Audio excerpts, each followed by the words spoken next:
Chapitre 7. Un thé chez les fous. Sous un arbre devant la maison se trouvait une table servie où le lièvre de Mars et le chapelier étaient en train de prendre le thé. Un loir qui dormait profondément était assis entre eux et les deux autres appuyaient leurs coudes sur lui comme sur un coussin en parlant par-dessus sa tête. « C'est bien incommode pour le loir, pensa Alice, mais comme il dort, je suppose que cela lui est égal. » La table était très grande. Pourtant, tous trois se serraient l'un contre l'autre à un même coin. « Pas de place, pas de place !» s'écrièrent-ils en voyant Alice. « Il y a de la place à revendre !» répondit-elle avec indignation, et elle s'assit dans un grand fauteuil à un bout de la table. « Prends donc un peu de vin !» proposa le lièvre de Mars d'un ton encourageant. Alice promena son regard tout autour de la table, mais elle n'aperçut que du thé. « Je ne vois pas de vin !» fit-elle observer. « Il n'y en a pas !» dit le lièvre de Mars. « En ce cas, ce n'est pas très poli de votre part de m'en offrir, » répliqua Alice d'un ton furieux. « Ce n'est pas très poli de ta part de t'asseoir sans y être invité, » riposta le lièvre de Mars. « Je ne savais pas que c'était votre table, » répondit Alice, « et elle est mise pour plus de 3 personnes. »« Tu as besoin de te faire couper les cheveux, » déclara le chapelier. Il y avait un bon moment qu'il la regardait avec beaucoup de curiosité, et c'étaient les premières paroles qu'il prononçait. « Vous ne devriez pas faire d'allusions personnelles, » répliqua Alice sévèrement. « C'est extrêmement grossier. » Le chapelier ouvrit de grands yeux en entendant cela, mais il se contenta de demander. « Pourquoi est-ce qu'un corbeau ressemble à un bureau ?»« Parfait, nous allons nous amuser, » pensa Alice. « Je suis contente qu'ils aient commencé à poser des devinettes. Je crois que je peux deviner cela, » ajouta-t-elle à haute voix. « Veux-tu dire que tu penses pouvoir trouver la réponse ?» demanda le lièvre de Mars. « Exactement.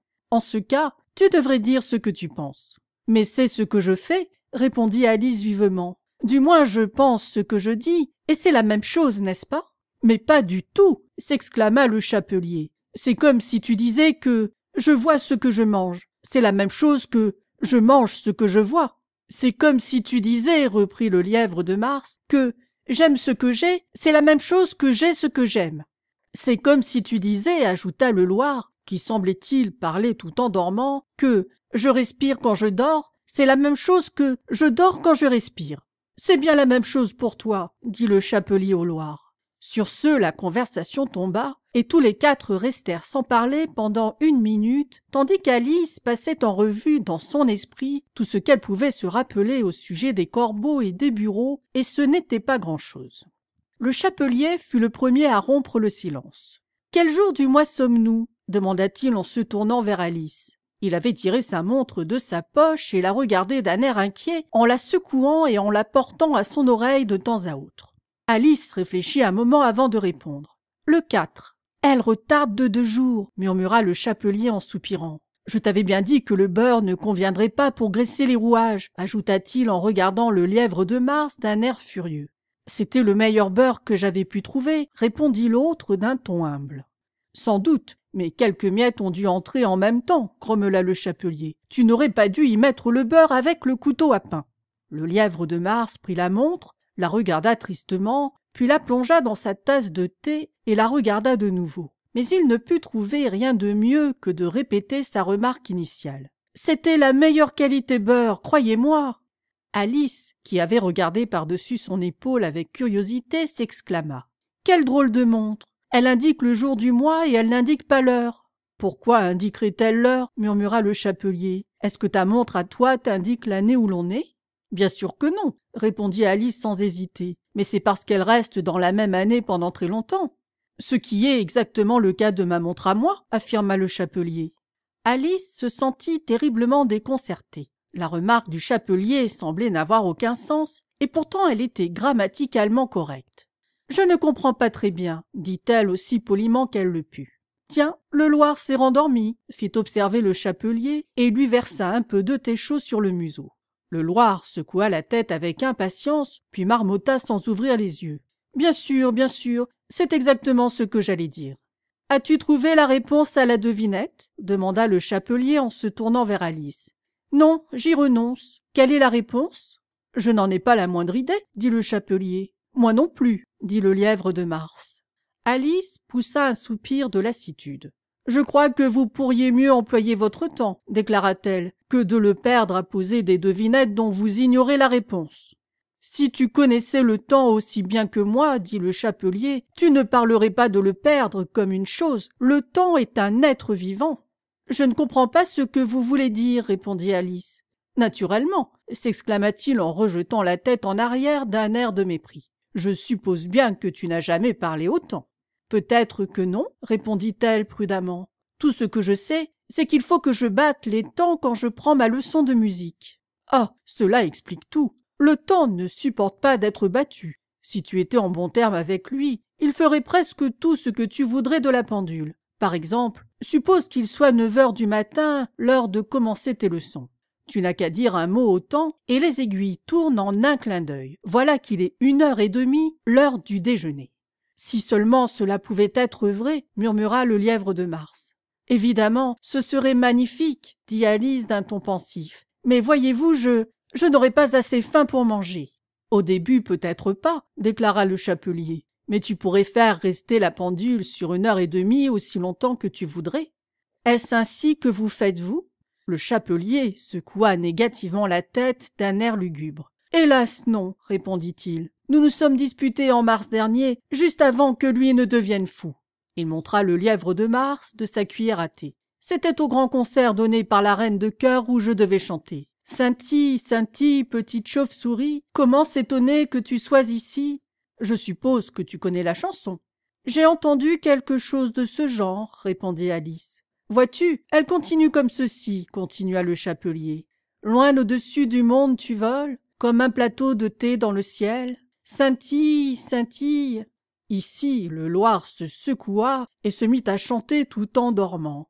Scintille, scintille, scintille, scintille. Et il continua pendant si longtemps qu'ils durent le pincer pour le faire taire. Eh bien, j'avais à peine fini le premier couplet, reprit le chapelier, que la reine se leva d'un bond en hurlant. Il est en train de tuer le temps, qu'on lui coupe la tête. Quelle horrible cruauté, s'exclama Alice. Et depuis ce jour-là, continua le chapelier d'un ton lugubre, le temps refuse de faire ce que je lui demande. Il est toujours 6 heures à présent. Alice eut une idée lumineuse. Est-ce pour cela qu'il y a tant de tasses à thé sur la table? Demanda-t-elle. Oui, c'est pour cela, répondit le chapelier en soupirant. C'est toujours l'heure du thé, et nous n'avons donc jamais le temps de faire la vaisselle. Alors, je suppose que vous faites perpétuellement le tour de la table? Exactement, à mesure que les tasses sont sales. Mais qu'arrive-t-il quand vous revenez aux premières tasses? Se hasarda à demander Alice. Si nous changions de sujet de conversation, interrompit le lièvre de Mars en bâillant. Je commence à avoir assez de tout ceci. Je propose que cette jeune fille nous raconte une histoire. J'ai bien peur de ne pas savoir d'histoire, dit Alice un peu inquiète. En ce cas, le Loir va nous en raconter une, s'écrièrent-ils tous les deux. Hé, Loir, réveille-toi. Et ils le pincèrent en même temps des deux côtés. Le Loir ouvrit lentement les yeux. Je ne dormais pas, murmura-t-il d'une voix faible et enrouée. J'ai entendu tout ce que vous disiez sans en perdre un seul mot. Raconte-nous une histoire, ordonna le lièvre de Mars. Oh oui, je vous en prie, dit Alice. En tâche de te dépêcher, ajouta le chapelier. Sans cela, tu vas te rendormir avant d'avoir fini. Il était une fois 3 petites sœurs, commença le Loir en toute hâte. Elles se nommaient Elsie, Lassie et Tilly, et elles vivaient au fond d'un puits. De quoi se nourrissaient-elles? Demanda Alice, qui s'intéressait toujours beaucoup au manger et au boire. Elles se nourrissaient de mélasse, répondit le Loir après 2 minutes de réflexion. Voyons, cela n'est pas possible, fit observer Alice d'une voix douce. Elles auraient été malades. Elles étaient malades, très malades. Alice essaya de s'imaginer à quoi pourrait bien ressembler un genre d'existence si extraordinaire, mais cela lui cassa tellement la tête qu'elle préféra continuer à poser des questions. Pourquoi vivait-elle au fond d'un puits? Prends donc un peu plus de thé, lui dit le lièvre de Mars le plus sérieusement du monde. Je n'ai encore rien pris, répondit-elle d'un ton offensé. Je ne peux pas prendre quelque chose de plus. Tu veux dire que tu ne peux pas prendre quelque chose de moins, fit observer le chapelier. Mais il est très facile de prendre plus que rien. Personne ne vous a demandé votre avis, répliqua Alice. Qui est-ce qui fait des allusions personnelles à présent? Demanda le chapelier d'un ton de triomphe. Alice ne sut trop que répondre à cela. En conséquence, elle prit un peu de thé et de pain beurré, puis elle se tourna vers le Loir et répéta sa question. Pourquoi vivait-elle au fond d'un puits? De nouveau, le Loir réfléchit pendant de bonnes minutes. Ensuite, il déclara. « C'était un puits de mélasse. »« Cela n'existe pas, » s'écria Alice avec colère. Mais le chapelier et le lièvre de Mars firent. « Chut, chut !» Et le Loir observa d'un ton maussade. « Si tu ne peux pas être poli, tu ferais mieux de finir toi-même l'histoire. »« Non, continuez, je vous en prie, dit Alice, se faisant humble. Je ne vous interromprai plus. Après tout, peut-être qu'il existe un puits de ce genre, un seul. »« Un seul, vraiment ?» s'exclama le Loir d'un ton indigné. Néanmoins, il consentit à continuer. « Donc, ces 3 petites sœurs, vois-tu, elles apprenaient à puiser. »« Que puisaient-elles » demanda Alice, oubliant tout à fait sa promesse. « De la mélasse, » dit le Loir, sans prendre le temps de réfléchir cette fois. « Je veux une tasse propre, » interrompit le chapelier. « Avançons tous d'une place. » Il avança tout en parlant, et le Loir le suivit. Le lièvre de Mars prit la place que le Loir venait de quitter, et Alice, un peu à contre-cœur, prit la place du lièvre de Mars. Le chapelier fut le seul à profiter du changement. Alice se trouva bien plus mal installée qu'auparavant parce que le lièvre de Mars venait de renverser la jatte de lait dans son assiette. Ne voulant pas offenser le Loir de nouveau, elle commença à dire très prudemment. « Mais je ne comprends pas. Où puise-t-elle cette mélasse ?»« On peut puiser de l'eau dans un puits d'eau, » répliqua le chapelier. « Je ne vois donc pas pourquoi on ne pourrait pas puiser de la mélasse dans un puits de mélasse. Hein, pauvre sotte !»« Mais voyons, elles étaient bien au fond du puits, » demanda Alice au Loir, en jugeant préférable de ne pas relever les 2 derniers mots. « Bien sûr, » répliqua le Loir, « et puis, bien au fond. » Cette réponse brouilla tellement les idées de la pauvre Alice qu'elle laissa le Loir continuer pendant un bon bout de temps sans l'interrompre. Elles apprenaient aussi à dessiner, poursuivit-il en bâillant et en se frottant les yeux, car il avait grand sommeil. Et elles dessinaient toutes sortes de choses, tout ce qui commence par B. « Pourquoi par B ?» demanda Alice. « Pourquoi pas ?» rétorqua le lièvre de Mars. Alice ne répondit pas. Le Loir avait fermé les yeux et il commençait à somnoler, mais quand le chapelier l'eut pincé, il s'éveilla en poussant un petit cri aigu et reprit. « Qui commence par un B, tel qu'un bilboquet, une bergamote, la berlue ou un bonnet. Tu sais qu'il y a des expressions telles que blanc bonnet et bonnet blanc. As-tu jamais vu un dessin représentant un bonnet blanc ?»« Vraiment, maintenant que vous m'en parlez, dit Alice, qui ne savait plus où elle en était, je ne crois pas que... En ce cas, tu devrais te taire, fit observer le chapelier. Cette grossièreté était plus que la fillette n'en pouvait supporter. Complètement dégoûtée, elle se leva et s'éloigna. Le Loir s'endormit immédiatement. Les 2 autres ne prêtèrent pas la moindre attention au départ d'Alice, quoiqu'elle se retournât 2 ou 3 fois dans l'espoir qu'il la rappellerait. La dernière fois qu'elle les vit, ils essayaient de plonger le Loir dans la théière. « En tout cas, je ne reviendrai jamais par ici, » déclara-t-elle tout en cheminant dans le bois. « C'est le thé le plus stupide auquel j'ai jamais assisté de ma vie. » Comme elle disait ces mots, elle remarqua que l'un des arbres était muni d'une porte qui permettait d'y pénétrer. « Voilà qui est bien curieux, pensa-t-elle. Mais tout est bien curieux aujourd'hui. Je crois que je ferai aussi bien d'entrer tout de suite. » Et elle entra.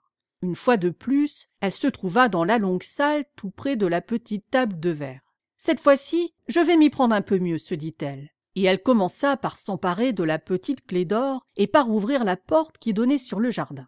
Puis elle se mit à grignoter le champignon dont elle avait gardé un morceau dans sa poche, jusqu'à ce qu'elle n'eût plus que 30 centimètres, puis elle traversa le petit corridor, et puis elle se trouva enfin dans le beau jardin, au milieu des parterres de fleurs aux couleurs vives et des fraîches fontaines.